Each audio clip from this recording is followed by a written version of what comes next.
श्री सदाशिवकवचस्तोत्रम्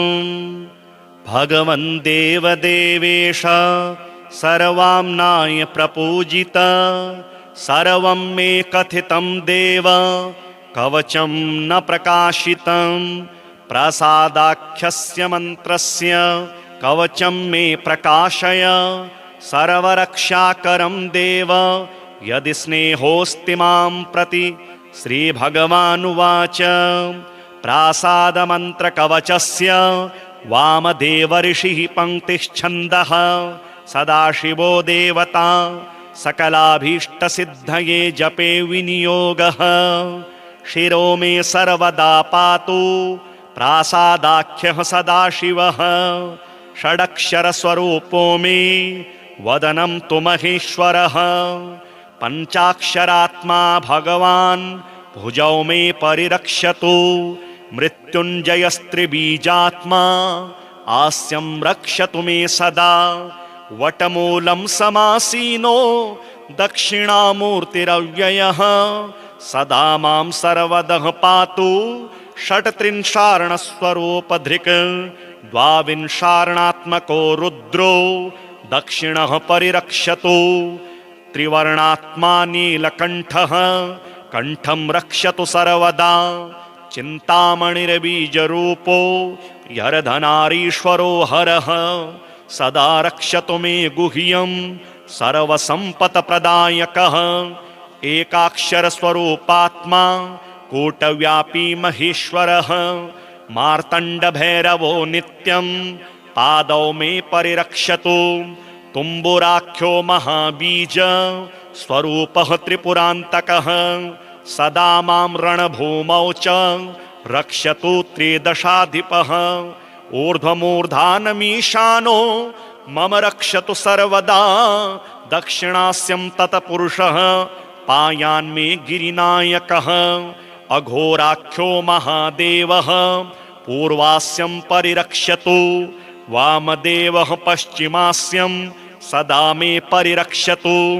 उत्तरास्यं सदा पातु सद्यो जातस्वरूपधृक् इत्थं रक्षाकरं देवी कवचं देव दुर्लभं प्रातः काले पठेद्यस्तु सोऽभीष्टं फलमाप्नुयात् पूजा काले पठेद्यस्तु कवचं साधकोत्तमः कीर्तिश्रीकान्तिमेधायुः सहितो भवति ध्रुवं कंठे ये धारयेत् तत् कवचं मत्स्वरूपकं युद्धे च जयमाप्नोति द्यूते वादे ससाधकः कवचं धारयेद्यस्तु साधको दक्षिणे भुजे देवा मनुष्या गन्धर्वा वश्यास्तस्य न संशयः कवचं शिरसा यस्तु धारयेद्यतमानसः करस्थास्तस्य देवेशे अणिमाद्यष्टसिद्धयः भूर्जपत्रे त्विमां विद्यां शुक्लपक्षेण वेष्टितां रजतोदरसंविष्टां कृत्वा वा धारयेत् सुधीः सम्प्राप्य महतीं लक्ष्मी मन्ते मध्येहरूपभाक् यस्मै कस्मै न दातव्यं न प्रकाशं कदाचन शिष्याय भक्तियुक्ताय साधकाय प्रकाशयेत् अन्यथा सिद्धिहानिः स्यात् सत्यमेतन्मनोरमे तव स्नेहान् महादेवी कथितं कवचं शुभं न देयं कस्यचिद् भद्रे यदिच्छेदात्मनो हितं यो अर्चयेत् गन्धपुष्पाद्यैः कवचं मनमुखोदितं तेनार्चिता महादेवी सर्वे देवान् संशयः। भगवन् देवदेवेश सर्वाम्नाय प्रपूजित सर्वं मे कथितं देव कवचं न प्रकाशितं प्रसादाख्यस्य मन्त्रस्य कवचं मे प्रकाशय सर्वरक्षाकरं देव यदि स्नेहोऽस्ति मां प्रति। श्रीभगवानुवाच प्रासादमन्त्रकवचस्य वामदेवऋषिः पङ्क्तिश्छन्दः सदाशिवो देवता सकलाभीष्टसिद्धये जपे विनियोगः शिरो मे सर्वदा पातु प्रासादाख्यः सदाशिवः षडक्षरस्वरूपो मे वदनं तु महेश्वरः पञ्चाक्षरात्मा भगवान् भुजौ मे परिरक्षतु मृत्युञ्जयस्त्रिबीजात्मा आस्यं रक्षतु मे सदा वटमूलं समासीनो दक्षिणामूर्तिरव्ययः सदा मां सर्वदः पातु षट्त्रिंशार्णस्वरूपधृक् द्वाविंशार्णात्मको रुद्रो दक्षिणः परिरक्षतु त्रिवर्णात्मा नीलकण्ठः कण्ठं रक्षतु सर्वदा चिन्तामणिर्बीजरूपो यर्धनारीश्वरो हरः सदा रक्षतु मे गुह्यं सर्वसम्पत्प्रदायकः एकाक्षरस्वरूपात्मा कूटव्यापी महेश्वरः मार्तण्डभैरवो नित्यं पादौ मे परिरक्षतु तुम्बुराख्यो महाबीज स्वरूपः त्रिपुरान्तकः सदा मां रणभूमौ च रक्षतु त्रिदशाधिपः ऊर्ध्वमूर्धानमीशानो मम रक्षतु सर्वदा दक्षिणास्यं तत्पुरुषः पायान्मे गिरिनायकः अघोराख्यो महादेवः पूर्वास्यं परिरक्षतु वामदेवः पश्चिमास्यं सदा मे परिरक्षतु उत्तरास्यं सदा पातु सद्यो जातस्वरूपधृक् इत्थं रक्षाकरं देवी कवचं देव दुर्लभं प्रातः काले पठेद्यस्तु सोऽभीष्टं फलमाप्नुयात् पूजा काले पठेद्यस्तु कवचं साधकोत्तमः कीर्तिश्रीकान्तिमेधायुः सहितो भवति ध्रुवं कंठे ये धारयेते तत् कवचं मत्स्वरूपकं युद्धे च जयमाप्नोति द्यूते वादे ससाधकः कवचं धारयेद्यस्तु साधको दक्षिणे भुजे देवा मनुष्या गन्धर्वा वश्यास्तस्य न संशयः कवचं शिरसा यस्तु धारयेद्यतमानसः करस्थास्तस्य देवेशे अणिमाद्यष्टसिद्धयः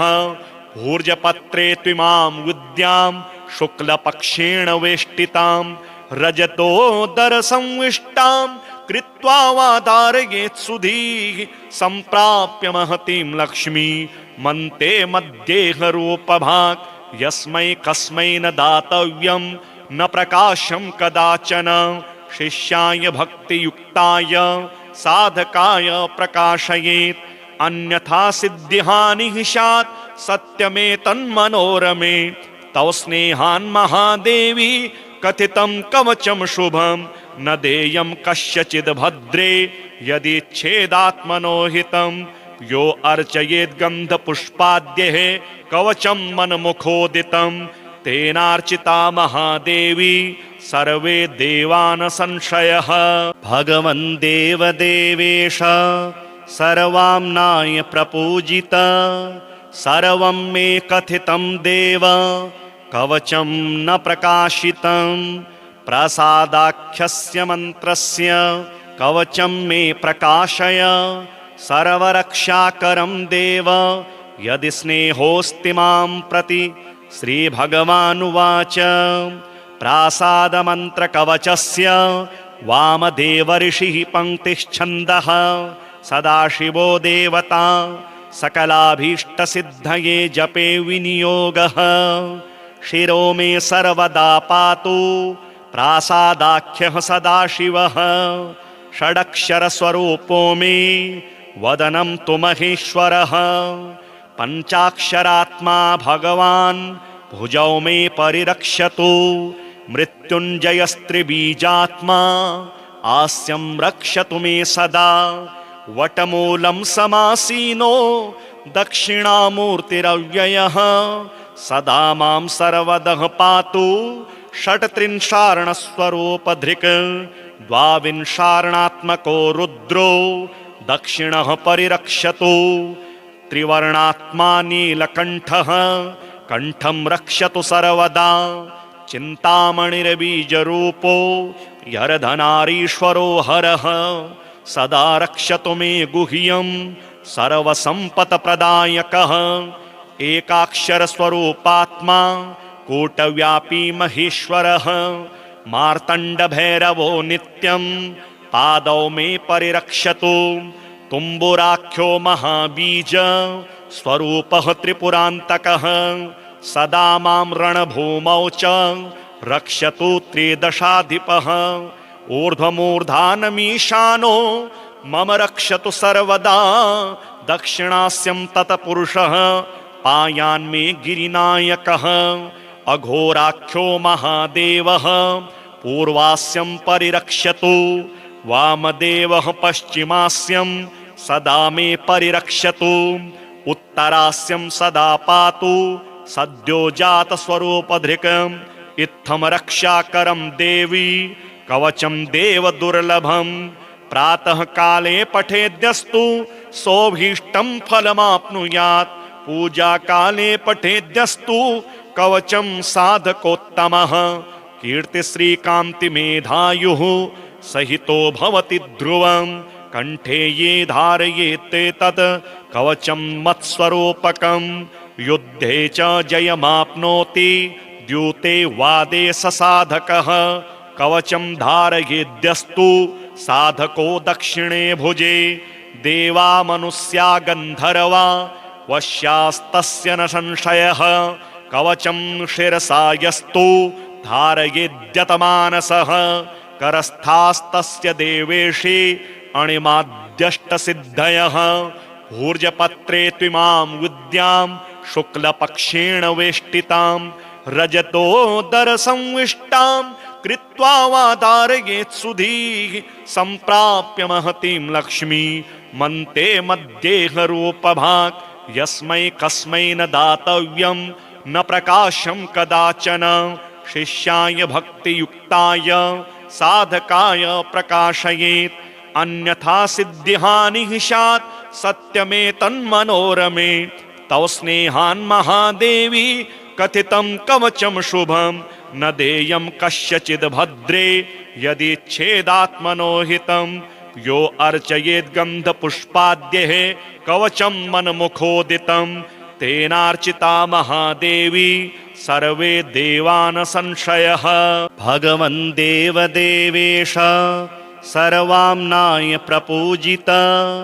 सर्वं मे कथितं देव कवचं न प्रकाशितं प्रसादाख्यस्य मन्त्रस्य कवचं मे प्रकाशय सर्वरक्षाकरं देव यदि स्नेहोऽस्ति मां प्रति श्रीभगवानुवाच प्रासादमन्त्रकवचस्य वामदेवऋषिः पङ्क्तिश्छन्दः सदाशिवो देवता सकलाभीष्टसिद्धये जपे विनियोगः शिरो मे सर्वदा पातु प्रासादाख्यः सदाशिवः षडक्षरस्वरूपो मे वदनं तु महेश्वरः पञ्चाक्षरात्मा भगवान् भुजौ मे परिरक्षतु मृत्युञ्जयस्त्रिबीजात्मा आस्यं रक्षतु मे सदा वटमूलं समासीनो दक्षिणामूर्तिरव्ययः सदा मां सर्वदः पातु षट्त्रिंशार्णस्वरूपधृक् द्वाविंशार्णात्मको रुद्रो दक्षिणः परिरक्षतु त्रिवर्णात्मा नीलकण्ठः कण्ठं रक्षतु सर्वदा चिन्तामणिर्बीजरूपो यर्धनारीश्वरो हरः सदा रक्षतु मे गुह्यं सर्वसम्पत्प्रदायकः एकाक्षरस्वरूपात्मा कूटव्यापी महेश्वरः मार्तण्डभैरवो नित्यं पादौ मे परिरक्षतु तुम्बुराख्यो महाबीज स्वरूपः त्रिपुरान्तकः सदा मां रणभूमौ च रक्षतु त्रिदशाधिपः ऊर्ध्वमूर्धानमीशानो मम रक्षतु सर्वदा दक्षिणास्यं तत्पुरुषः पायान्मे गिरिनायकः अघोराख्यो महादेवः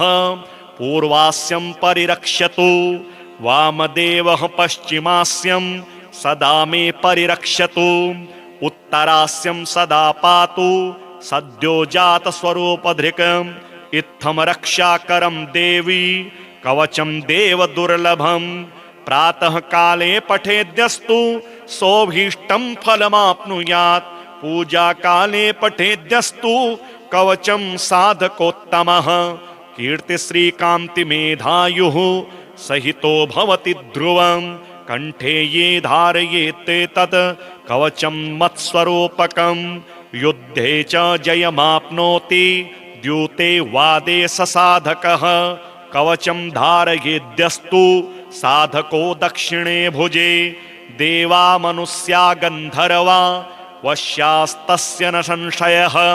कवचं शिरसा यस्तु धारयेद्यतमानसः, करस्थास्तस्य देवेशे अणिमाद्यष्टसिद्धयः, ऊर्जपत्रे त्विमां विद्यां शुक्लपक्षेण वेष्टितां, रजतोदरसंविष्टां कृत्वा वा धारयेत् सुधीः, सम्प्राप्य महतीं लक्ष्मी मन्ते मध्येहरूपभाक्, यस्मै कस्मै न दातव्यं न प्रकाशं कदाचन, शिष्याय भक्तियुक्ताय साधकाय प्रकाशयेत्, अन्यथा सिद्धिहानिः स्यात् सत्यमेतन्मनोरमे, तव स्नेहान् महादेवी कथितं कवचं शुभं, न देयं कस्यचिद् भद्रे यदिच्छेदात्मनो हितं, यो अर्चयेद् गन्धपुष्पाद्यैः कवचं मन्मुखोदितं, तेनार्चिता महादेवी सर्वे देवा न संशयः। भगवन् देवदेवेश सर्वाम्नाय प्रपूजित, सर्वं मे कथितं देव कवचं न प्रकाशितं, प्रसादाख्यस्य मन्त्रस्य कवचं मे प्रकाशय, सर्वरक्षाकरं देव यदि स्नेहोऽस्ति मां प्रति। श्रीभगवानुवाच प्रासादमन्त्रकवचस्य वामदेवऋषिः पङ्क्तिश्छन्दः, सदाशिवो देवता सकलाभीष्टसिद्धये जपे विनियोगः, शिरो मे सर्वदा पातु प्रासादाख्यः सदाशिवः, षडक्षरस्वरूपो मे वदनं तु महेश्वरः, पञ्चाक्षरात्मा भगवान् भुजौ मे परिरक्षतु, मृत्युञ्जयस्त्रिबीजात्मा आस्यं रक्षतु मे सदा, वटमूलं समासीनो दक्षिणामूर्तिरव्ययः, सदा मां सर्वदः पातु षट्त्रिंशार्णस्वरूपधृक्, द्वाविंशार्णात्मको रुद्रो दक्षिणः परिरक्षतु, त्रिवर्णात्मा नीलकण्ठः कण्ठं रक्षतु सर्वदा, चिन्तामणिर्बीजरूपो यर्धनारीश्वरो हरः, सदा रक्षतु मे गुह्यं सर्वसम्पत्प्रदायकः, एकाक्षरस्वरूपात्मा कूटव्यापी महेश्वरः, मार्तण्डभैरवो नित्यं पादौ मे परिरक्षतु, तुम्बुराख्यो महाबीज स्वरूपः त्रिपुरान्तकः, सदा मां रणभूमौ च रक्षतु त्रिदशाधिपः, ऊर्ध्वमूर्धानमीशानो मम रक्षतु सर्वदा, दक्षिणास्यं तत्पुरुषः पायान्मे गिरिनायकः, अघोराख्यो महादेवः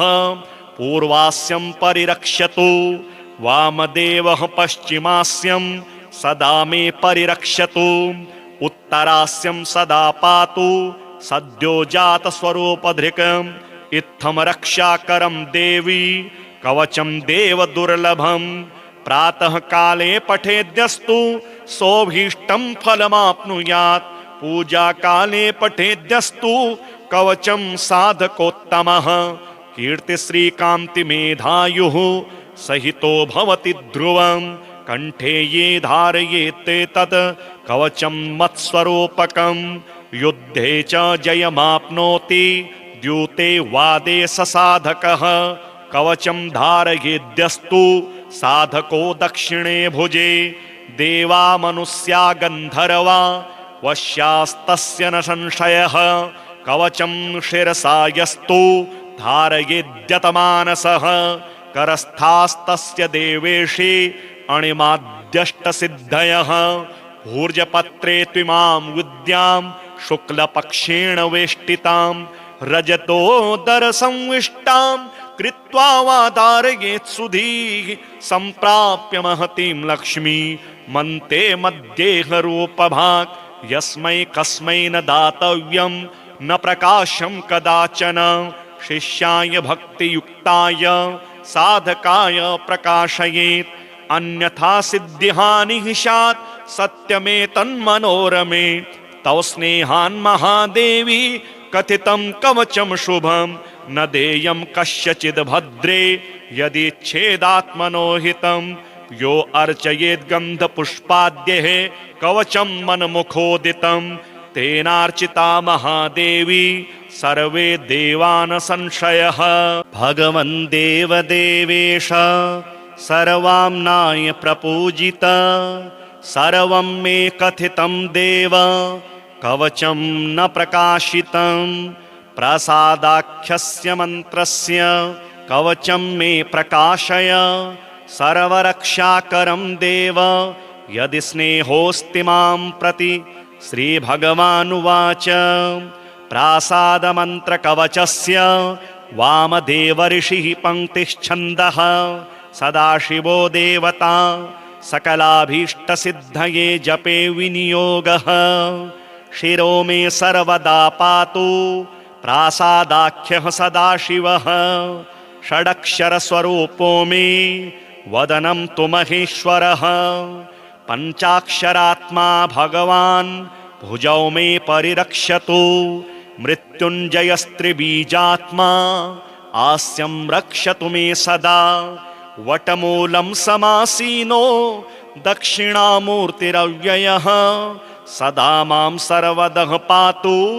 षट्त्रिंशार्णस्वरूपधृक् द्वाविंशार्णात्मको रुद्रो दक्षिणः परिरक्षतु त्रिवर्णात्मा नीलकण्ठः कण्ठं रक्षतु सर्वदा चिन्तामणिर्बीजरूपो यर्धनारीश्वरो हरः सदा रक्षतु मे गुह्यं सर्वसम्पत्प्रदायकः एकाक्षरस्वरूपात्मा कूटव्यापी महेश्वरः मार्तण्डभैरवो नित्यं पादौ मे परिरक्षतु तुम्बुराख्यो महाबीज स्वरूपः त्रिपुरान्तकः सदा मां रणभूमौ च रक्षतु त्रिदशाधिपः ऊर्ध्वमूर्धानमीशानो मम रक्षतु सर्वदा दक्षिणास्यं तत्पुरुषः पायान्मे गिरिनायकः अघोराख्यो महादेवः पूर्वास्यं परिरक्षतु वामदेवः पश्चिमास्यं सदा मे परिरक्षतु उत्तरास्यं सदा पातु सद्यो जातस्वरूपधृक् इत्थं रक्षाकरं देवी कवचं देव दुर्लभं प्रातः काले पठेद्यस्तु सोऽभीष्टं फलमाप्नुयात् पूजा काले पठेद्यस्तु कवचं साधकोत्तमः कीर्तिश्रीकान्तिमेधायुः सहितो भवति ध्रुवं कंठे ये धारयेते तत् कवचं मत्स्वरूपकं युद्धे च जयमाप्नोति द्यूते वादे ससाधकः कवचं धारयेद्यस्तु साधको दक्षिणे भुजे देवा मनुष्या गन्धर्वा वश्यास्तस्य न संशयः कवचं शिरसा यस्तु धारयेद्यतमानसः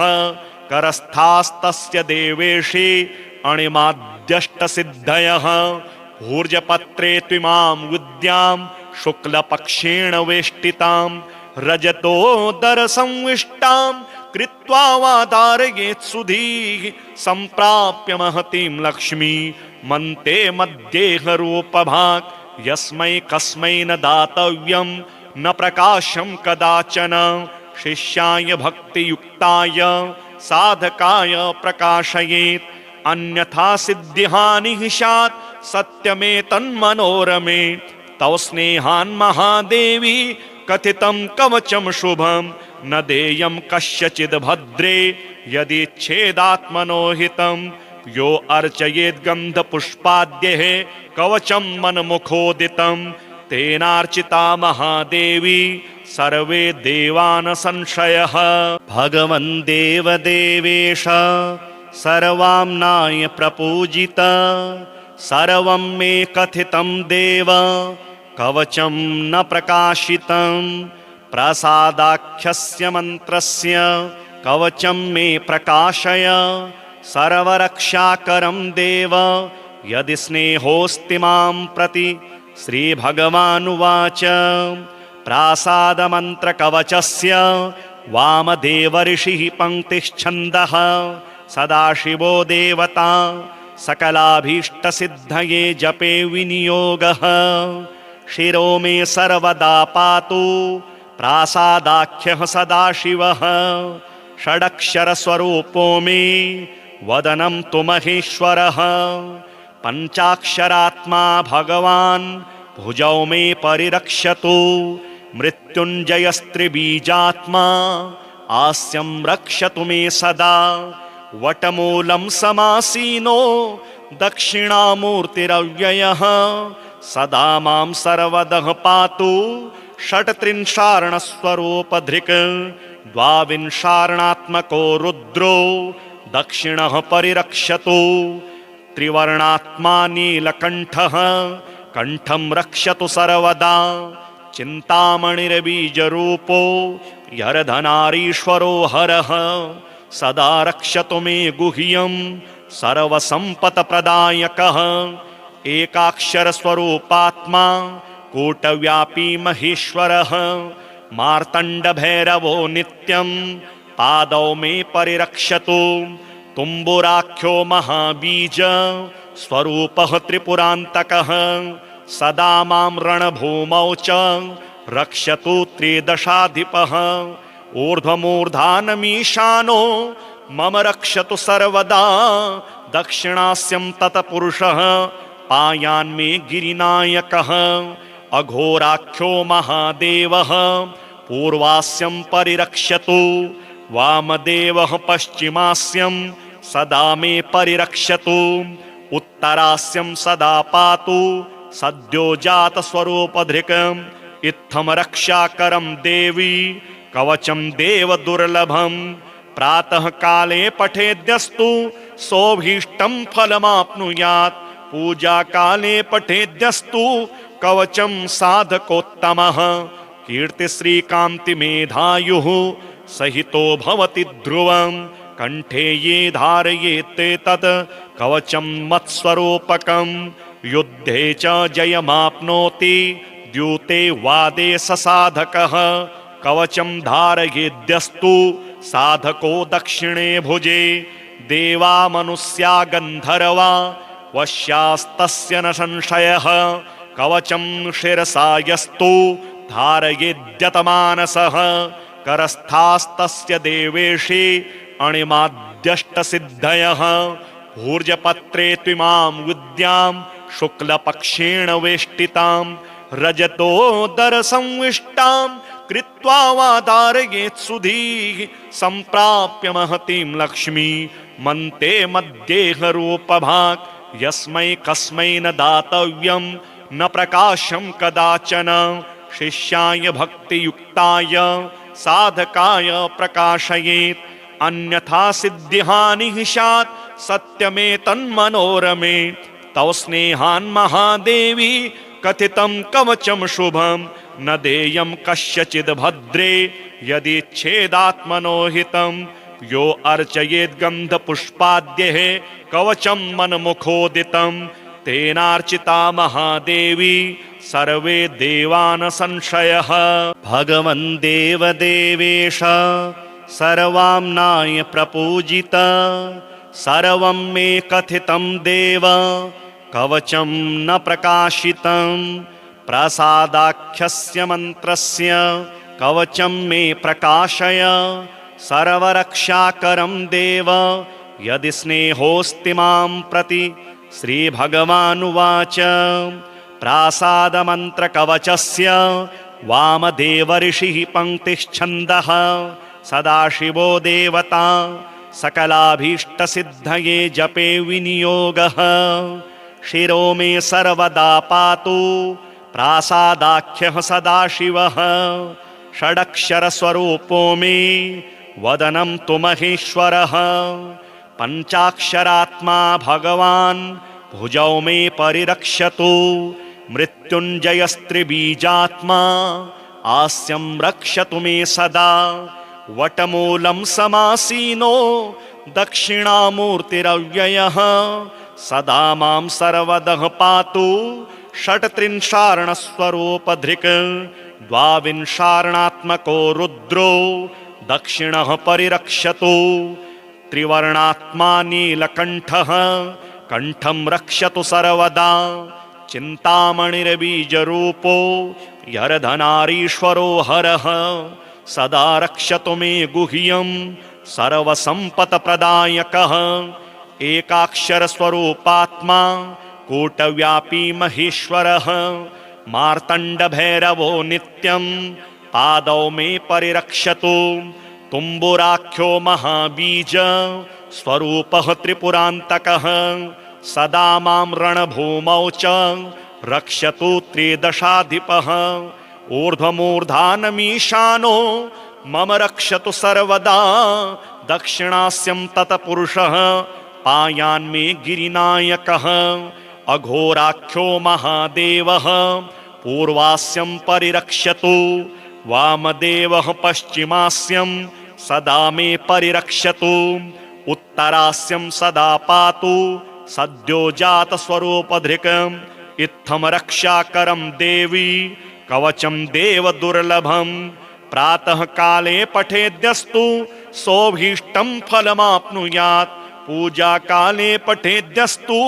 कवचं साधकोत्तमः कीर्तिश्रीकान्तिमेधायुः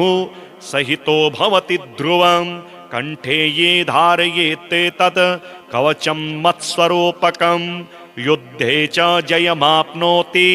द्यूते वादे ससाधकः कवचं धारयेद्यस्तु साधको दक्षिणे भुजे देवा मनुष्या गन्धर्वा वश्यास्तस्य न संशयः कवचं शिरसा यस्तु धारयेद्यतमानसः करस्थास्तस्य देवेशे अणिमाद्यष्टसिद्धयः भूर्जपत्रे त्विमां विद्यां शुक्लपक्षेण वेष्टितां रजतोदरसंविष्टां कृत्वा वा धारयेत् सुधीः सम्प्राप्य महतीं लक्ष्मी मन्ते मध्येहरूपभाक् यस्मै कस्मै न दातव्यं न प्रकाशं कदाचन शिष्याय भक्तियुक्ताय साधकाय प्रकाशयेत् अन्यथा सिद्धिहानिः स्यात् सत्यमेतन्मनोरमे तव स्नेहान् महादेवी कथितं कवचं शुभं न देयं कस्यचिद् भद्रे यदिच्छेदात्मनो हितं यो अर्चयेत् गन्धपुष्पाद्यैः कवचं मन्मुखोदितं तेनार्चिता महादेवी सर्वे देवान् संशयः भगवन् देवदेवेश सर्वाम्नाय प्रपूजित सर्वं मे कथितं देव कवचं न प्रकाशितं प्रसादाख्यस्य मन्त्रस्य कवचं मे प्रकाशय सर्वरक्षाकरं देव यदि स्नेहोऽस्ति मां प्रति श्रीभगवानुवाच प्रासादमन्त्रकवचस्य वामदेवऋषिः पङ्क्तिश्छन्दः सदाशिवो देवता सकलाभीष्टसिद्धये जपे विनियोगः शिरो मे सर्वदा पातु प्रासादाख्यः सदाशिवः षडक्षरस्वरूपो मे वदनं तु महेश्वरः पञ्चाक्षरात्मा भगवान् भुजौ मे परिरक्षतु मृत्युञ्जयस्त्रिबीजात्मा आस्यं रक्षतु मे सदा वटमूलं समासीनो दक्षिणामूर्तिरव्ययः सदा मां सर्वदः पातु षट्त्रिंशार्णस्वरूपधृक् द्वाविंशार्णात्मको रुद्रो दक्षिणः परिरक्षतु त्रिवर्णात्मा नीलकण्ठः कण्ठं रक्षतु सर्वदा चिन्तामणिर्बीजरूपो यर्धनारीश्वरो हरः सदा रक्षतु मे गुह्यं सर्वसम्पत्प्रदायकः एकाक्षरस्वरूपात्मा कूटव्यापी महेश्वरः मार्तण्डभैरवो नित्यं पादौ मे परिरक्षतु तुम्बुराख्यो महाबीज स्वरूपः त्रिपुरान्तकः सदा मां रणभूमौ च रक्षतु त्रिदशाधिपः ऊर्ध्वमूर्धानमीशानो मम रक्षतु सर्वदा दक्षिणास्यं तत्पुरुषः पायान्मे गिरिनायकः अघोराख्यो महादेवः पूर्वास्यं परिरक्षतु वामदेवः पश्चिमास्यं सदा मे परिरक्षतु उत्तरास्यं सदा पातु सद्यो जातस्वरूपधृक् इत्थं रक्षाकरं देवी कवचं देवदुर्लभं प्रातः काले पठेद्यस्तु सोऽभीष्टं फलमाप्नुयात् पूजा काले पठेद्यस्तु कवचं साधकोत्तमः कीर्तिश्रीकान्तिमेधायुः सहितो भवति ध्रुवं कंठे ये धारयेते तत् कवचं मत्स्वरूपकं युद्धे च जयमाप्नोति द्यूते वादे ससाधकः कवचं धारयेद्यस्तु साधको दक्षिणे भुजे देवा मनुष्या गन्धर्वा वश्यास्तस्य न संशयः कवचं शिरसा यस्तु धारयेद्यतमानसः करस्थास्तस्य देवेशे अणिमाद्यष्टसिद्धयः ऊर्जपत्रे त्विमां विद्यां शुक्लपक्षेण वेष्टितां रजतोदरसंविष्टां कृत्वा वा धारयेत् सुधीः सम्प्राप्य महतीं लक्ष्मी मन्ते मध्येहरूपभाक् यस्मै कस्मै न दातव्यं न प्रकाशं कदाचन शिष्याय भक्तियुक्ताय साधकाय प्रकाशयेत् अन्यथा सिद्धिहानिः स्यात् सत्यमेतन्मनोरमे तव स्नेहान् महादेवी कथितं कवचं शुभं न देयं कस्यचिद् भद्रे यदिच्छेदात्मनो हितं यो अर्चयेत् गन्धपुष्पाद्यैः कवचं मन्मुखोदितं तेनार्चिता महादेवी सर्वे देवान् संशयः भगवन् देवदेवेश सर्वाम्नाय प्रपूजित सर्वं मे कथितं देव कवचं न प्रकाशितं प्रसादाख्यस्य मन्त्रस्य कवचं मे प्रकाशय सर्वरक्षाकरं देव यदि स्नेहोऽस्ति मां प्रति श्रीभगवानुवाच प्रासादमन्त्रकवचस्य वामदेवऋषिः पङ्क्तिश्छन्दः सदाशिवो देवता सकलाभीष्टसिद्धये जपे विनियोगः शिरो मे सर्वदा पातु प्रासादाख्यः सदाशिवः षडक्षरस्वरूपो मे वदनं तु महेश्वरः पञ्चाक्षरात्मा भगवान् भुजौ मे परिरक्षतु मृत्युञ्जयस्त्रिबीजात्मा आस्यं रक्षतु मे सदा वटमूलं समासीनो दक्षिणामूर्तिरव्ययः सदा मां सर्वदः पातु षट्त्रिंशार्णस्वरूपधृक् द्वाविंशार्णात्मको रुद्रो दक्षिणः परिरक्षतु त्रिवर्णात्मा नीलकण्ठः कण्ठं रक्षतु सर्वदा चिन्तामणिर्बीजरूपो यर्धनारीश्वरो हरः सदा रक्षतु मे गुह्यं सर्वसम्पत्प्रदायकः एकाक्षरस्वरूपात्मा कूटव्यापी महेश्वरः मार्तण्डभैरवो नित्यं पादौ मे परिरक्षतु तुम्बुराख्यो महाबीज स्वरूपः त्रिपुरान्तकः सदा मां रणभूमौ च रक्षतु त्रिदशाधिपः ऊर्ध्वमूर्धानमीशानो मम रक्षतु सर्वदा दक्षिणास्यं तत्पुरुषः पायान्मे गिरिनायकः अघोराख्यो महादेवः पूर्वास्यं परिरक्षतु वामदेवः पश्चिमास्यं सदा मे परिरक्षतु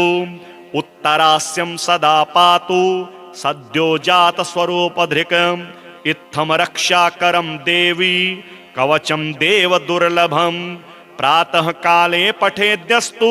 सोभीष्टं फलमाप्नुयात् पूजा काले पठेद्यस्तु कवचं साधकोत्तमः कीर्तिश्री कांति मेधायुः सहितो भवति ध्रुवं कंठे ये धारयेत् तत् कवचं मत्स्वरूपकं युद्धे च जयमाप्नोति द्यूते वादे ससाधकः कवचं धारयेद्यस्तु साधको दक्षिणे भुजे देवा मनुष्या गन्धर्वा वश्यास्तस्य न संशयः कवचं शिरसा यस्तु धारयेद्यतमानसः करस्थास्तस्य देवेशे अणिमाद्यष्टसिद्धयः भूर्जपत्रे त्विमां विद्यां शुक्लपक्षेण वेष्टितां रजतोदरसंविष्टां कृत्वा वा धारयेत् सुधीः सम्प्राप्य महतीं लक्ष्मी मन्ते मध्येहरूपभाक् यस्मै कस्मै न दातव्यं न प्रकाशं कदाचन शिष्याय भक्तियुक्ताय साधकाय प्रकाशयेत् अन्यथा सिद्धिहानिः स्यात् सत्यमेतन्मनोरमे तव स्नेहान् महादेवी कथितं कवचं शुभं न देयं कस्यचिद् भद्रे यदिच्छेदात्मनो हितं यो अर्चयेत् गन्धपुष्पाद्यैः कवचं मन्मुखोदितं तेनार्चिता महादेवी सर्वे देवान् संशयः भगवन् देवदेवेश सर्वाम्नाय प्रपूजित सर्वं मे कथितं देव कवचं न प्रकाशितं प्रसादाख्यस्य मन्त्रस्य कवचं मे प्रकाशय सर्वरक्षाकरं देव यदि स्नेहोऽस्ति मां प्रति श्रीभगवानुवाच प्रासादमन्त्रकवचस्य वामदेवऋषिः पङ्क्तिश्छन्दः सदाशिवो देवता सकलाभीष्टसिद्धये जपे विनियोगः शिरो मे सर्वदा पातु प्रासादाख्यः सदाशिवः षडक्षरस्वरूपो मे वदनं तु महेश्वरः पञ्चाक्षरात्मा भगवान् भुजौ मे परिरक्षतु मृत्युञ्जयस्त्रिबीजात्मा आस्यं रक्षतु मे सदा वटमूलं समासीनो दक्षिणामूर्तिरव्ययः सदा मां सर्वदः पातु षट्त्रिंशार्णस्वरूपधृक् द्वाविंशार्णात्मको रुद्रो दक्षिणः परिरक्षतु त्रिवर्णात्मा नीलकण्ठः कण्ठं रक्षतु सर्वदा चिन्तामणिर्बीजरूपो यर्धनारीश्वरो हरः सदा रक्षतु मे गुह्यं सर्वसम्पत्प्रदायकः एकाक्षरस्वरूपात्मा कूटव्यापी महेश्वरः मार्तण्डभैरवो नित्यं पादौ मे परिरक्षतु तुम्बुराख्यो महाबीज स्वरूपः त्रिपुरान्तकः सदा मां रणभूमौ च रक्षतु त्रिदशाधिपः ऊर्ध्वमूर्धानमीशानो मम रक्षतु सर्वदा दक्षिणास्यं तत्पुरुषः पायान्मे गिरिनायकः अघोराख्यो महादेवः पूर्वास्यं परिरक्षतु वामदेवः पश्चिमास्यं सदा मे परिरक्षतु उत्तरास्यं सदा पातु सद्यो जात स्वरूपधृकम् इत्थं रक्षाकरं देवी कवचं देव दुर्लभं प्रातः काले पठेद्यस्तु सोभीष्टं फलमाप्नुयात् पूजा काले पठेद्यस्तु कवचं साधकोत्तमः कीर्तिश्री कांति मेधायुः सहितो भवति ध्रुवं कंठे ये धारयेत् तत् कवचं मत्स्वरूपकं युद्धे च जयमाप्नोति द्यूते वादे ससाधकः कवचं धारयेद्यस्तु साधको दक्षिणे भुजे देवा मनुष्या गन्धर्वा वश्यास्तस्य न संशयः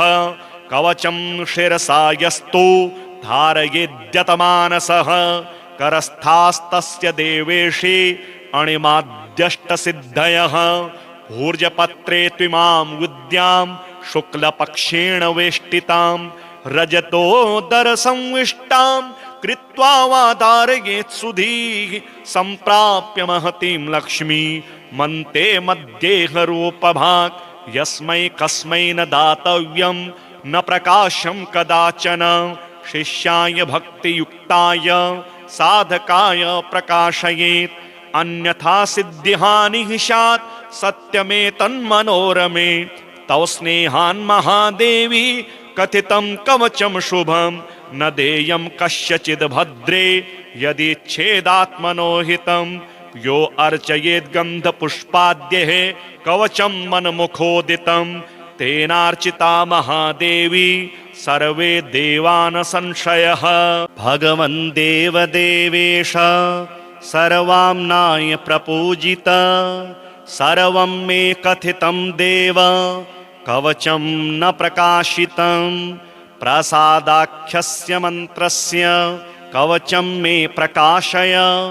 सर्वरक्षाकरं देव यदि स्नेहोऽस्ति मां प्रति श्रीभगवानुवाच प्रासादमन्त्रकवचस्य वामदेवऋषिः पङ्क्तिश्छन्दः सदाशिवो देवता सकलाभीष्टसिद्धये जपे विनियोगः शिरो मे सर्वदा पातु प्रासादाख्यः सदाशिवः षडक्षरस्वरूपो मे वदनं तु महेश्वरः पञ्चाक्षरात्मा भगवान् भुजौ मे परिरक्षतु मृत्युञ्जयस्त्रिबीजात्मा आस्यं रक्षतु मे सदा वटमूलं समासीनो दक्षिणामूर्तिरव्ययः सदा मां सर्वदः पातु षट्त्रिंशार्णस्वरूपधृक् द्वाविंशार्णात्मको रुद्रो दक्षिणः परिरक्षतु त्रिवर्णात्मा नीलकण्ठः कण्ठं रक्षतु सर्वदा चिन्तामणिर्बीजरूपो यर्धनारीश्वरो हरः सदा रक्षतु मे गुह्यं सर्वसम्पत्प्रदायकः एकाक्षरस्वरूपात्मा कूटव्यापी महेश्वरः मार्तण्डभैरवो नित्यं पादौ मे परिरक्षतु तुम्बुराख्यो महाबीज स्वरूपः त्रिपुरान्तकः सदा मां रणभूमौ च रक्षतु त्रिदशाधिपः ऊर्ध्वमूर्धानमीशानो मम रक्षतु सर्वदा दक्षिणास्यं तत्पुरुषः पायान्मे गिरिनायकः अघोराख्यो महादेवः पूर्वास्यं परिरक्षतु वामदेवः पश्चिमास्यं सदा मे परिरक्षतु उत्तरास्यं सदा पातु सद्यो जातस्वरूपधृक् इत्थं रक्षाकरं देवी कवचं देव दुर्लभं प्रातः काले पठेद्यस्तु सोभीष्टं फलमाप्नुयात् पूजा काले पठेद्यस्तु कवचं साधकोत्तमः कीर्तिश्रीकान्तिमेधायुः सहितो भवति ध्रुवं कंठे ये धारयेत् तत् कवचं मत्स्वरूपकं युद्धे च जयमाप्नोति द्यूते वादे ससाधकः कवचं धारयेद्यस्तु साधको दक्षिणे भुजे देवा मनुष्या गन्धर्वा वश्यास्तस्य न संशयः कवचं शिरसा यस्तु धारयेद्यतमानसः करस्थास्तस्य देवेशे अणिमाद्यष्टसिद्धयः ऊर्जपत्रे त्विमां विद्यां शुक्लपक्षेण वेष्टितां रजतोदरसंविष्टां कृत्वा वा धारयेत् सुधीः सम्प्राप्य महतीं लक्ष्मी मन्ते मध्येहरूपभाक् यस्मै कस्मै न दातव्यं न प्रकाशं कदाचन शिष्याय भक्तियुक्ताय साधकाय प्रकाशयेत् अन्यथा सिद्धिहानिः स्यात् सत्यमेतन्मनोरमे तव स्नेहान् महादेवी कथितं कवचं शुभं न देयं कस्यचिद् भद्रे यदिच्छेदात्मनो हितं यो अर्चयेत् गन्धपुष्पाद्यैः कवचं मन्मुखोदितं तेनार्चिता महादेवी सर्वे देवा न संशयः।